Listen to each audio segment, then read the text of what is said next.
Luxury store kicks out black teen. Then he returns with his lawyer and a surprise. Aiden adjusted the collar of his clean, navy blue hoodie as he stepped off the city bus and took in the polished glass and steel of Westbury Mall. The late afternoon sun reflected off every window, bouncing warmth off marble columns and imported planters lined with trimmed boxwood. He exhaled slowly, letting the familiar blend of nerves and determination settle into his chest. His sneakers, spotless, tapped lightly on the stone floor as he walked in. At 17, Aiden carried himself with quiet pride. His teachers at Eastwood High often said he was wise beyond his years, a label that clung to him like a second skin. Straight A student, president of the school debate club, full scholarship candidate, yet none of that felt particularly helpful right now. Today wasn't about school or accomplishments. It was about his mom. She didn't ask for much, never had, raising him on her own after his father left. She worked as a university lecturer in sociology, known among students for her sharp mind and soft voice. She wore her success modestly, thrifted blazers, no makeup, always carrying the same worn leather satchel she'd had since grad school. But this week, she was turning 45. Aiden wanted to give her something beautiful, something that said, "I see everything you've done for me." He'd done his research online, asked friends, even watched a few YouTube videos on high-end brands. He decided on a scarf. A real silk one, maybe a handbag, if the prices weren't too crazy. Something from a luxury store that she would never buy for herself. The entrance to Bellamy and Row loomed ahead, floor-to-ceiling glass doors, gold trim, and a minimalist sign that whispered, not shouted, wealth. He hesitated for half a second before pushing the door open. The moment he stepped inside, the air changed. It wasn't just the perfume-laced scent or the faint music floating from hidden speakers. It was the pause, the almost imperceptible shift in body language from the staff behind the counters. 3 women, all dressed in slim black uniforms with pale beige scarves, turned slightly toward him. One of them, a tall blonde with tight features, narrowed her eyes just a bit. The silence stretched half a second too long. Aiden cleared his throat softly and moved toward the display of scarves. He kept his hands to himself, eyes scanning for the one he saw online, deep red with a gold border. As he leaned slightly forward, the blonde woman appeared beside him. "Can I help you?" she asked, her voice sweet but tight. Aiden turned to her. "I'm just looking, thanks." She didn't smile. "These are very delicate," she said, as if issuing a warning. "Some of them are hand-stitched. We prefer customers not touch unless they're ready to buy." He nodded politely. Understood. He kept his voice low and respectful. Everything about his posture said, "I don't want trouble." But the woman didn't move. "Is this a gift?" she asked. "Yes, for my mom's birthday." Her eyes flicked down to his hoodie, then to his sneakers. "And have you shopped with us before?" "No, ma'am, first time." "I see." She didn't write anything down, didn't ask his name. She just kept standing there, like a security camera with red lipstick. Aiden turned back to the scarf. But another woman joined the scene. This one older, wearing a small pin that said manager. She folded her arms as she approached. "Is there a problem here?" she asked the blonde.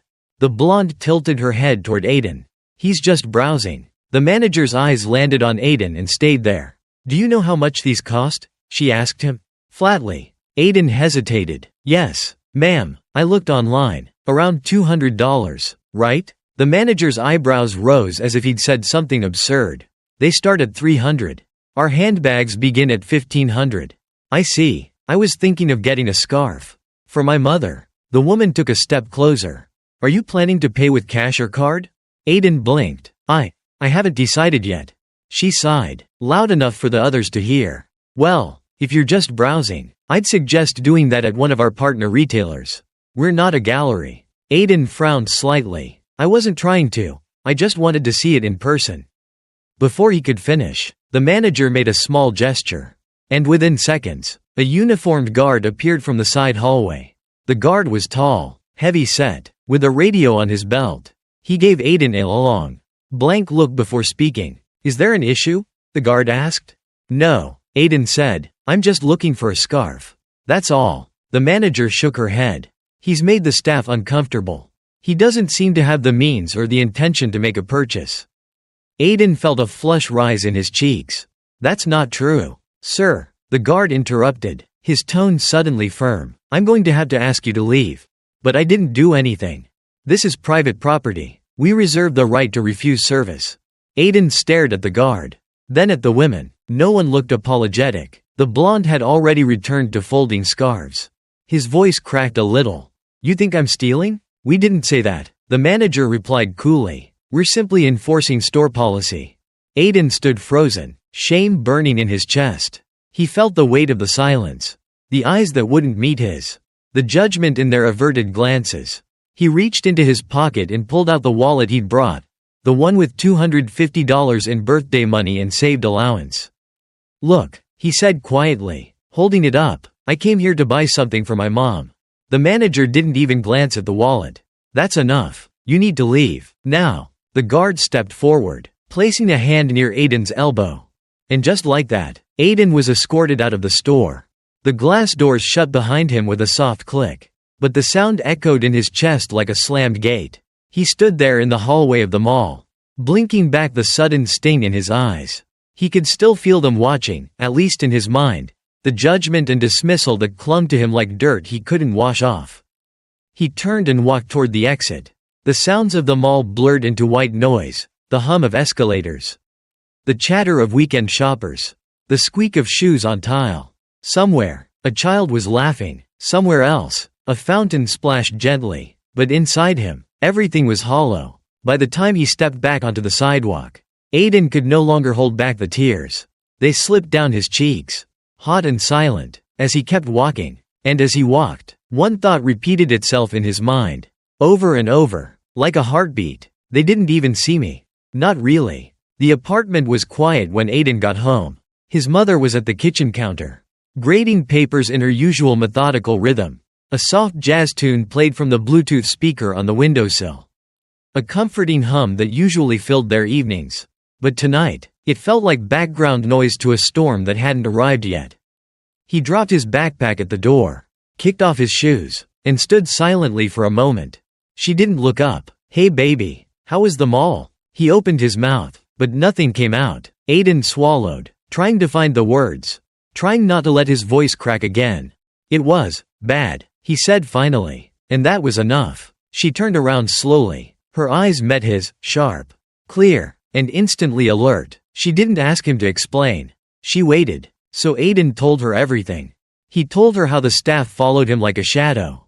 How the manager asked if he knew the price of anything. How they called security. How he tried to show them his money. How none of it mattered. He didn't raise his voice. He didn't cry again. But as he spoke, his hands trembled, and his mother noticed. When he finished, she didn't rush to comfort him. She didn't gasp or scream or curse. She picked up a nearby notebook, flipped to a clean page, and clicked her pen open. "Which store?" she asked calmly.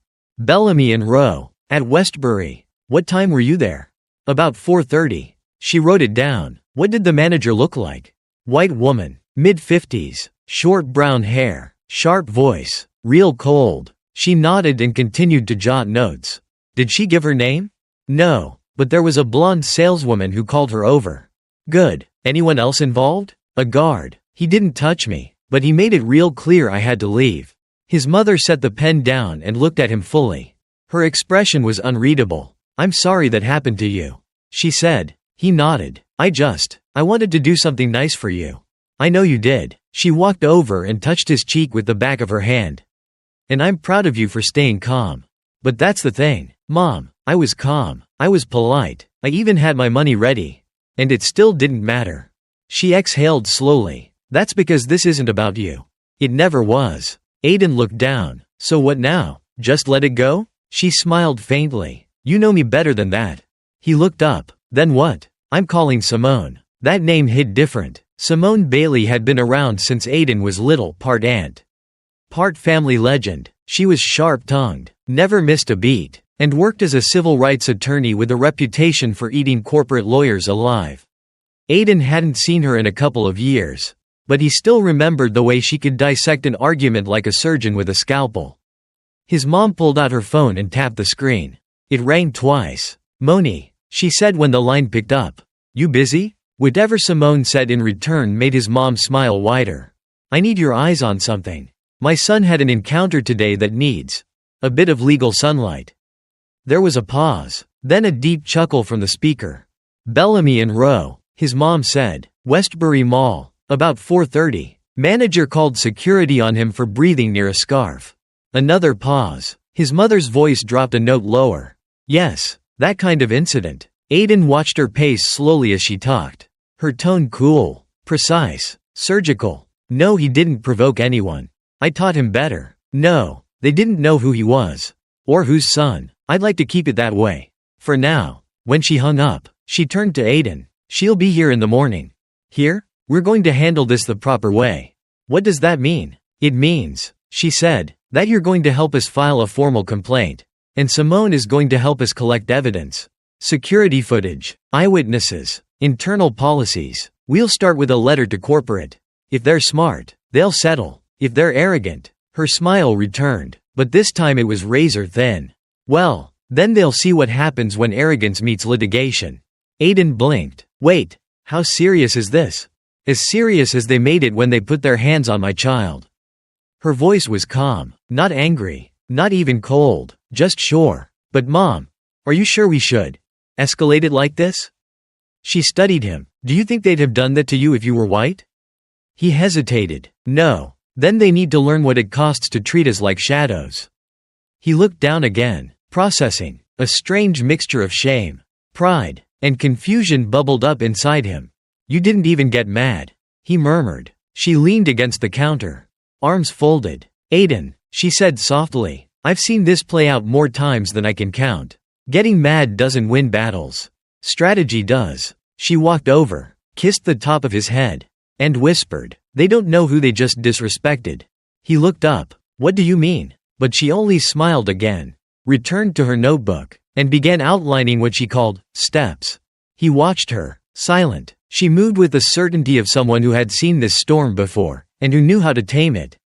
And in that moment, for the first time since he'd been pushed out of that store, Aiden felt something shift inside him.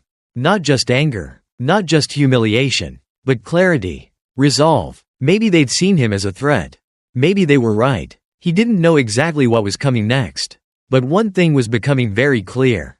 This wasn't over. Not even close. The weather was almost identical to the week before, crisp air, low sun, and the sound of mall traffic humming like background static. But today, Aiden wasn't alone, and he wasn't the same. He walked between two women whose calm presence made the world seem quieter. His mother on his right, poised in a navy blue pantsuit, dark sunglasses veiling her eyes. On his left, Simone Bailey, sharp in a tailored black blazer and heels that echoed with precision across the marble floor. Her leather briefcase swung in time with each step like a metronome ticking toward justice. Aiden had dressed intentionally, pressed shirt, clean sneakers, and the quiet confidence that came from knowing he was no longer defenseless. Still, his palms felt damp. As they entered the gleaming luxury store, the mood changed instantly. The same scent of bergamot and polished glass. The same sterile lighting that made everything feel expensive and exclusive. Only now, the air was charged. Behind the counter, the blonde sales associate from last week froze mid-sentence. Her eyes locked on Aiden, widened, then darted to the manager across the floor. The manager, Meredith, he remembered her name now, stood stiffly near a display of handbags. Her smile faltered. Aiden could feel it, the recognition, the discomfort, the awareness that this was no longer just a kid browsing. Meredith stepped forward with forced professionalism. "Can I help you?" Simone answered before Aiden or his mother could speak. Her voice was level, but sharp enough to cut glass. "Yes, I'm Simone Bailey, legal counsel. This is Dr. Elaine Carter and her son, Aiden. We're here to speak with the regional representative." Immediately, Meredith blinked. There's no regional representative on site. You'll need to contact." Simone opened her briefcase without looking down and handed over a slim envelope. "This is a formal notice of grievance. It includes timestamps, incident details, and a request for preservation of surveillance footage under California's civil rights statute." Meredith's face paled slightly. "Ma'am, if this is about last week." "It is," Simone said smoothly, "and as counsel, I'd prefer we discuss it in the presence of someone authorized to represent your corporate interest. I'll need to call upstairs. Meredith muttered. You do that, Dr. Carter said quietly, removing her sunglasses. It was the first time she had spoken since entering. Her voice wasn't loud, but it carried. The blonde associate stared. Her eyes flicked from Aiden to his mother. Something registered. Something shifted. Meredith hesitated, then gestured stiffly toward a waiting area near the side office. If you'll wait there, we'll stand, Simone replied, glancing around the store with slow, surgical awareness. I find it useful to see how people behave under pressure. Aiden noticed the store had fallen silent. No other customers in sight. The security guard from last week appeared near the back, pretending to adjust a display. But his eyes were trained on them. 10 minutes passed. Meredith returned with the guard and a man in a gray suit who introduced himself as Mr. Tolland, Assistant District Manager. Simone gave him the same envelope and spoke clearly enough for every staff member nearby to hear. We are formally requesting the names of employees involved in last week's incident, access to surveillance recordings, and a meeting with a senior representative within 72 hours. If those are not provided, we will proceed to the next phase. Mr. Tolland flipped through the letter, then cleared his throat awkwardly. We take allegations of discrimination very seriously, Ms. Bailey. However, I must clarify that our staff acted within company protocol when they felt threatened, Simone interjected, by a 17-year-old looking at scarves? Meredith tried to cut in. If I may. No, Dr. Carter said simply. It wasn't loud, but it stopped everything. Meredith's eyes snapped to her. A flicker of annoyance crossed her face. Then something else, curiosity? Confusion? Dr. Carter stepped forward, her tone even. You didn't know who he was last week. That's fine. You didn't bother to ask. You made assumptions, called security, humiliated him publicly. That's your culture. That's your training. She reached into her handbag, pulled out a black folder, and held it out to Mr. Tolland. He opened it, then froze. I am Dr. Elaine Carter, she said evenly. I sit on the equity board for Nolan and Stratton Holdings, the firm that owns a 22% stake in your parent company. I review quarterly reports, approve daily budgets, and, more relevant to today, oversee litigation exposure for brand liability. There was silence. Absolute. Total. Even the background music had stopped. Meredith's mouth opened slightly, then closed again. Her hands trembled as she instinctively stepped back. The guard shifted his weight. Mr. Tolland looked like he'd swallowed glass. Aiden watched the blood drain from their faces. Watched the invisible hierarchy collapse. Had you treated him with the same courtesy you show your white clientele? Dr. Carter continued, this would have remained a private matter. But instead, you chose to intimidate and degrade a child. My child, based on the color of his skin. She turned toward Meredith. You asked him if he knew the price of your items. Tell me, do you know the cost of what you did? No one answered. Simone stepped in again, crisp and cool. We are prepared to file a public civil rights complaint, push for internal investigations, and refer the case to the media with full documentation unless immediate remedial actions are taken. Mr. Tolland reached for his phone. I think we should call Mr. Demers. He's the regional CEO. Perhaps he. Do that, Dr. Carter said. Put it on speaker. It took less than a minute for the call to go through. Demers, the voice on the other end answered. Sir, this is Tolland at the Westbury Bellamy location. We have a situation. Dr. Elaine Carter is here with legal counsel. There was a pause, then a quick, stunned, Carter? Yes, sir. The voice shifted instantly. Put her on. Mr. Tolland handed over the phone. Dr. Carter took it with care. Good morning, Leon. Dr. Carter. The man's voice now sounded like someone standing at attention. I wasn't aware of any issues. I'm making you aware now. Of course. What do you need from me? She smiled faintly. An apology, a written one, to my son, and a commitment that this store, and every store in your chain, undergo immediate anti-discrimination retraining. Including management. Done. And I want the manager replaced. A gasp escaped Meredith, but Dr. Carter didn't flinch. Understood, said the voice. And Leon, she added, this is off the record for now. But if I hear even a whisper of retaliation or cover-up. No, ma'am, he said quickly. You won't. I'll see to it personally. She ended the call and handed the phone back. The silence returned. This time, it was loaded with awe. Aiden had seen his mother teach, seen her speak at conferences. But he had never seen this version of her before. Steel, command, fire beneath elegance. He suddenly realized something. She hadn't just come back to that store to make a point. She came to reclaim the narrative. Dr. Carter turned to the stunned staff one final time. "Now, if you'll excuse us, we were looking for a gift." And with that, she turned on her heel, her son beside her, and walked toward the silk scarf section like royalty surveying her domain. The same blonde employee who had shadowed Aiden days earlier followed timidly. Would you like to see the new collection, sir?" she asked Aiden. He looked at his mother. Dr. Carter gave him a quiet nod. Aiden turned back to the employee, this time standing a little taller, his voice calm and sure. "Yes," he said, "let's start there." The downtown tower loomed like a monument to polished power, glass, steel, and silence. Aiden stared up at it from the backseat of Simone's Lexus. The city skyline reflected in its mirrored facade.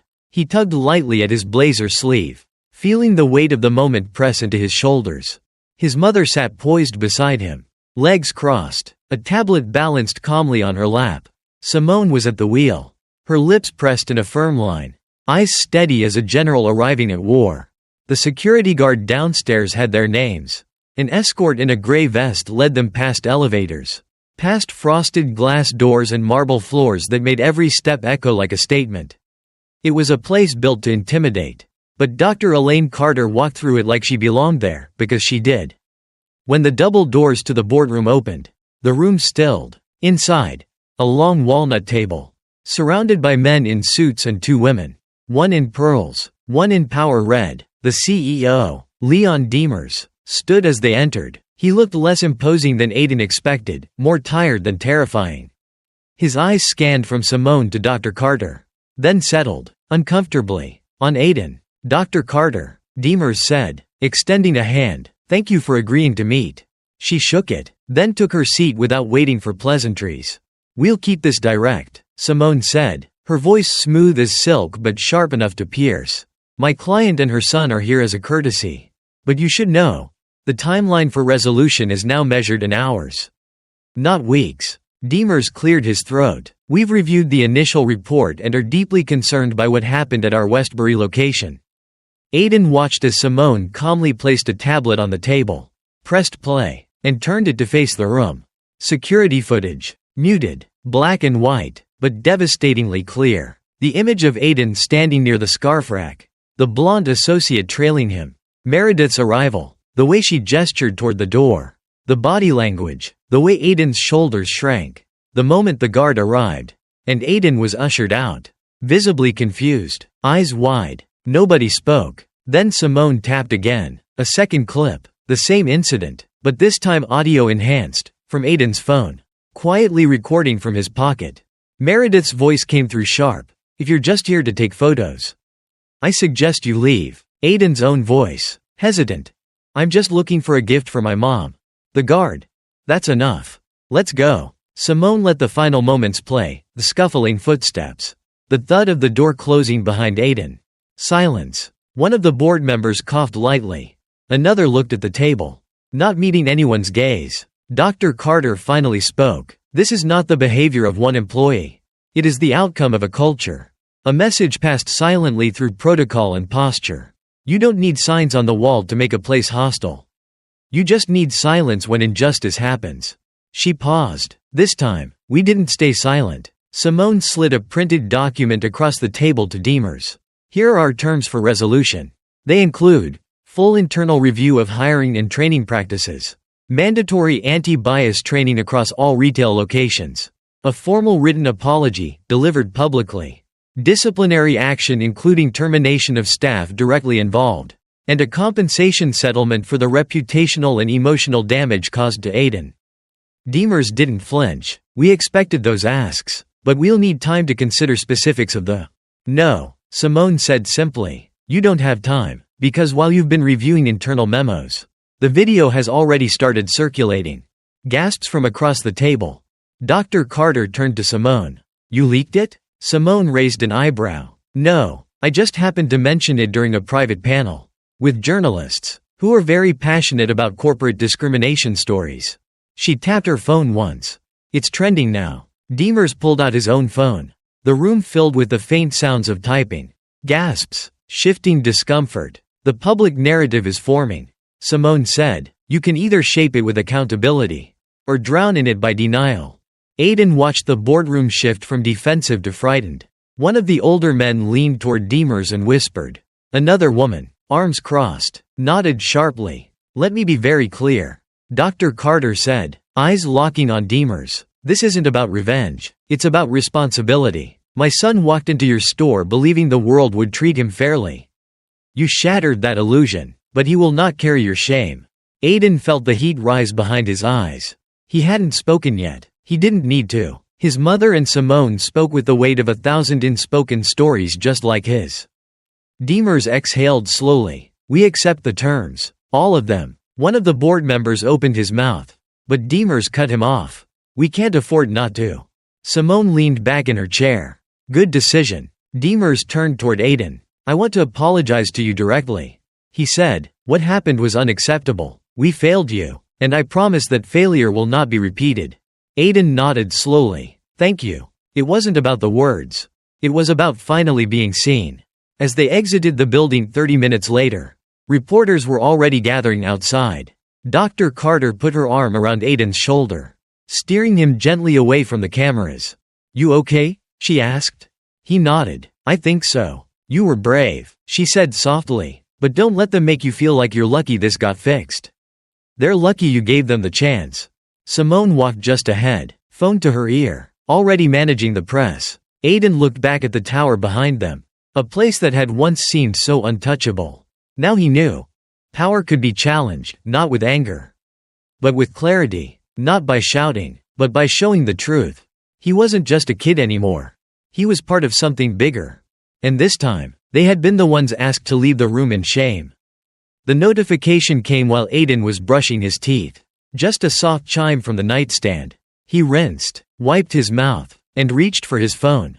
It was still early. The sun hadn't risen yet.